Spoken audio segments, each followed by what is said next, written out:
காலத்தை வெற்றி ஒரு நிலைத்து நிற்கிறது காரணம் தான்.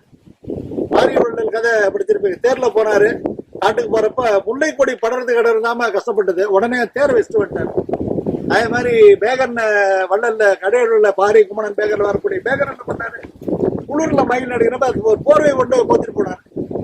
அதான் ரொம்ப அழகா சொல்ல, முல்லைக்கு தேரும் மயிலுக்கு போர்வையும் தொல்லை அளித்தாரை கேட்டறிதும் சொல்லின் நெடிமர பூந்தாழை நீடுநீர் சேர்ப்ப அரிமடமும் சான்றோருக்கு அணின்னு சொன்னார். அதாவது இதே எம்பத்தி வருதுங்க. நிறைய பேர் சொல்றேன், என்ன பைத்தியார்த்தவர்களுக்கு தேர் வேணா, அதே தேர் ஒரு பக்கம் விட்டு போறது, அதே மாதிரி வேற மரத்துல தூக்கி விட்டு போறது கூட யாரே தேர் விட்டு போவாங்களா அப்படின்னு நினைக்காம அந்த முல்லை கொடி படுகின்ற துயரத்தை, அந்த கஷ்டத்தை தன்னுடைய கஷ்டமா நினைச்சாரு பாருங்க. அதுதான் எம்பத்தி.